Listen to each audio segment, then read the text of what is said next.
The addition of the optional inventory module with CenterPoint allows a user to set up both sales and inventory items. The different types of items that you can set up with the inventory module are service items with associated labor costs, non-tracked items, inventory items, serialized items, lotted items. This video is going to concentrate on serialized items. With serialized inventory items, each item has its own unique serial number. So in order to first go ahead and set up serialized items, we first need to set up a serialized item definition. That's going to be done through going to Setup, and then Inventory, and Lotted and Serialized Inventory Definitions. Okay, I'm going to delete that one that says new there. That was just me practicing. But we're going to go ahead and create a serialized definition for the different bicycles that we sell at our shop. So we're going to click new here, and we're going to call this bike serial. Well, I don't even have to give it an abbreviation. I'll call it bike serial numbers.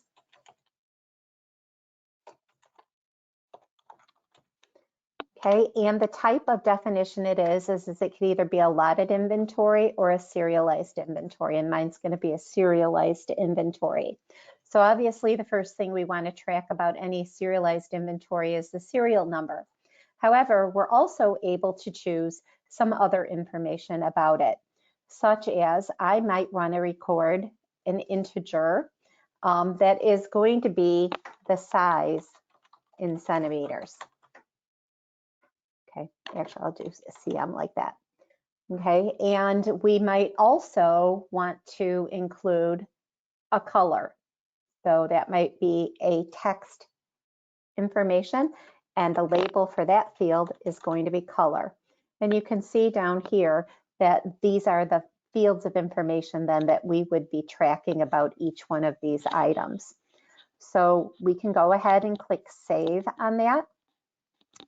And then to use that serialized definition when we create a serialized item, we can go to, I'm going to close that, we can go to Setup, and we could go to Inventory and Items. And this is going to allow us to set up a serialized inventory item. So we actually have a bike that we're going to set up, and this is going to be called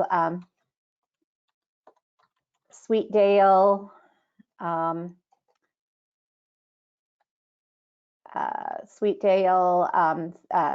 can't remember what it was, 2892. Okay, and the name of the bike is going to be the Sweetdale 2892 carbon bike.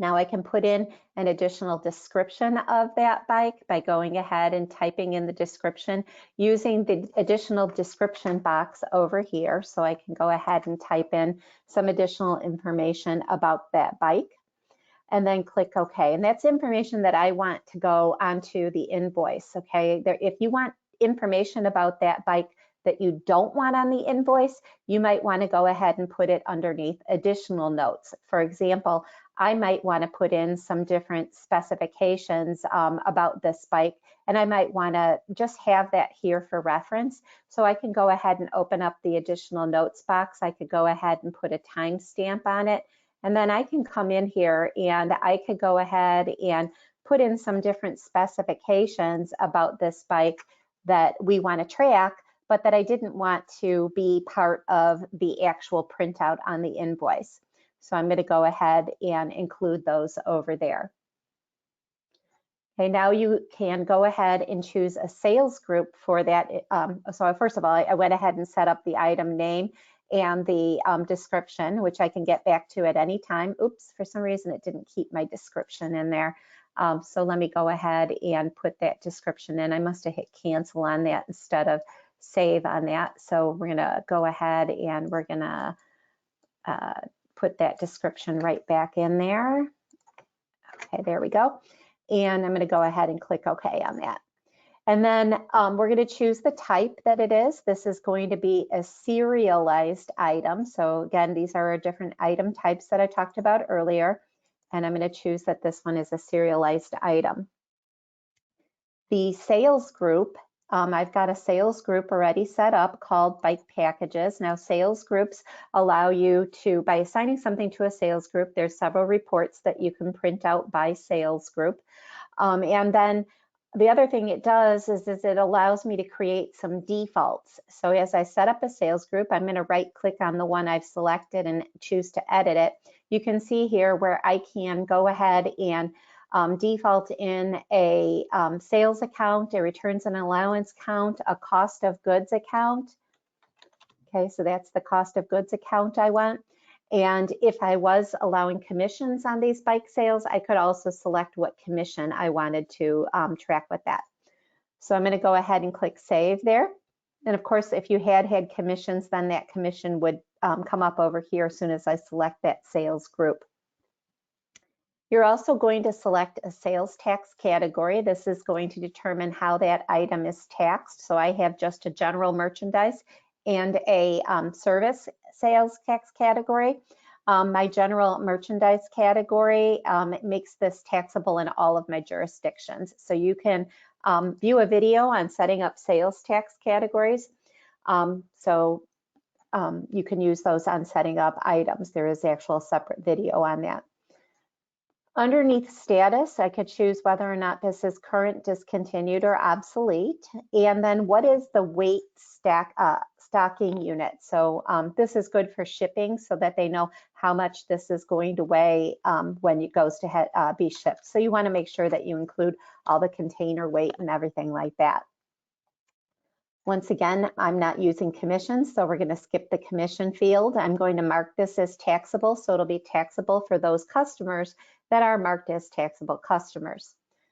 Okay, if there were any trade discounts that I was giving to customers, I could mark this here and it would calculate any trade discounts assigned on the customer record. That's where you set it up, is on the customer record as to whether or not they are being given a trade discount.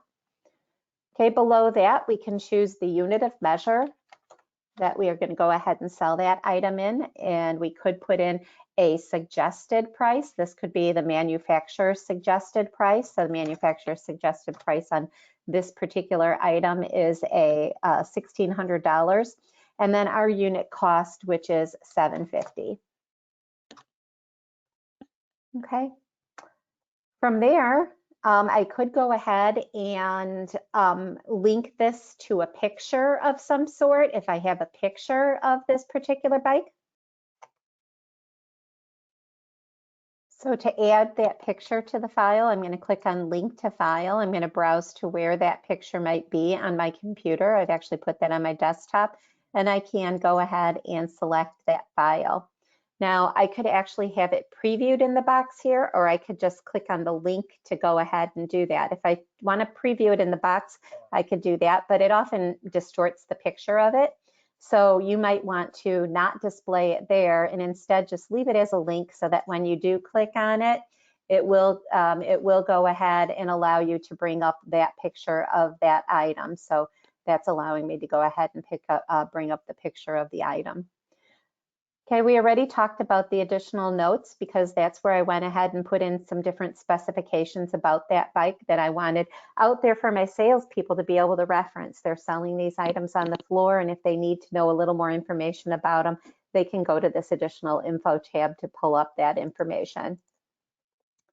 Okay, from there, I'm going to go to my accounts tab. Now you can see that product sales and returns and allowances came in from my sales group. And then as soon as I select my inventory account, then it's going to also default in the rest of the accounts. For some reason, it's not bringing up my cost of goods account. And that might have just been a little bit of a timing issue for me because it wasn't on my sales group, and that's where I'm pulling it from. and I edited it in as we were creating this. So it might just be a refresh problem as to why the cost of goods account didn't show up in there. So you have a choice when you're going ahead and setting up CenterPoint inventory here as to whether or not you want this cost of goods account to come from your sales group. So if I right click and edit this sales group, if I want it to come from here, or the other place that it could come from, if I right click on the inventory account itself and edit it, on the detail tab of the account, we also identify what the offset account is to that. So it could come from here. It just all depends on which one is going to be more accurate. And you can set a preference to tell the system where you want to pull that from. And that preference, if I go to File and Preferences and I come over here to Customer Invoices and highlight Cost of Goods Sold, in my database right now is set to assign it to the sales group and not to the inventory items. So they're going to come from the sales group. Okay, over here on the Allotted and Serialized, we are going to select a definition, allotted and serialized definition. So my bike serial numbers, and of course, it's going to ask us every time we add a new one what the size and the color are for those as well.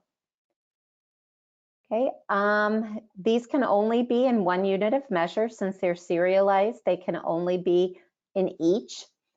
So we don't have a unit of measures tab to address, but on the pricing, we can again go ahead and choose either one of the pricing methods, fixed pricing or no quantity breaks, or fixed pricing with quantity breaks, or we could set up a matrix for it. So we could choose one of these matrix options, and then it would ask us to set up or pick from a price matrix that we've defined. We're going to choose fixed pricing with no quantity breaks. And you can see here that I have 3 levels of prices. That is something that is controlled with a preference as well. Underneath File and Preferences, I'm going to go over here to Items and then to Price Levels. And you'll see here on the Database tab that I've chosen to have 3 price levels. And then I've named them Bronze, Gold, and Platinum. If I don't name them, it's going to default a name in here. And we can either go ahead and select that name or use that name, or we can change these names to something more meaningful for us. So we have got Bronze, Gold, and Platinum level customers. So we've chosen that. And then we could go ahead and put in here what the price is going to be for each one of those customers. So if they're a Bronze customer, it's going to be $1,600. If they're a Gold customer, it's going to be $1,580. And if they are a Platinum customer, we're going to give it to them for $1,560. Okay, after that, we can go to the Purchase Information tab, and if we want, we can tell the system for each storage location the minimum quantity, the maximum quantity, normal order quantity, and the standard costs for these. That isn't necessary. You don't have to do that, but it's helpful for your purchasing department to know what the normal order quantity is and what the minimum and maximum that you should have on hand is. And these are the different inventory locations that I've got set up. If you don't have the inventory locations module, then you'll just have one that says all locations there. Now, last cost and last purchase date will actually come in from your transactions as you go ahead and enter in transactions and create inventory for that. So that'll get updated automatically with that. And then below, you can identify different vendors that you purchase these items from. So I'm going to purchase mine from, actually the one that I purchased from Alpine Inc.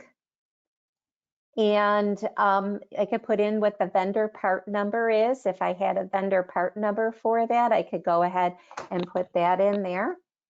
And that way I can easily reference that when I'm going to go ahead and purchase an item from them, and what their lead time is, and the minimum order quantity. So they want us to order at least 5, and they can be marked as your preferred vendor. Then you could add additional vendors that you might purchase that same item from. On the other information tab is some other optional information.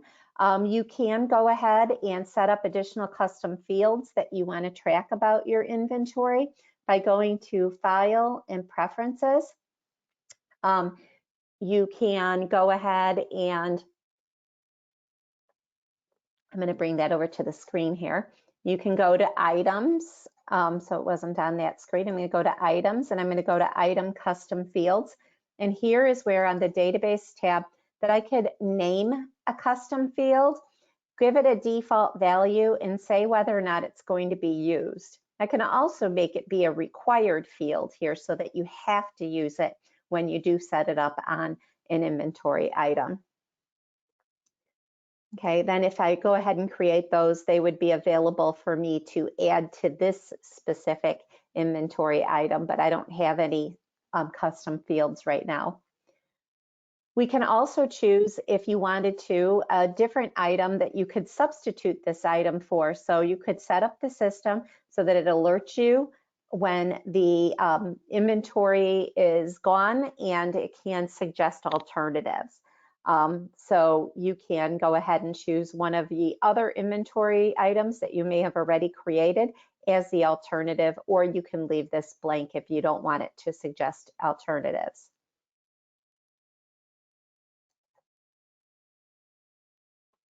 If you are going to be using alternatives, you might want to go ahead and set up a preference for that. So underneath File and Preferences again, I'm going to go ahead and bring that back over to this screen. Underneath Customer Invoices, there is an option for insufficient quantities. And on that insufficient quantities option, you could set this at either the application or the database tab. You can say that you want it to display a list of suggested alternatives or not. And then also you could have it play a sound. Okay, that'll let them know that they're selling something that is out of stock. I'm going to go ahead and click Save. And that is how you set up a serialized item.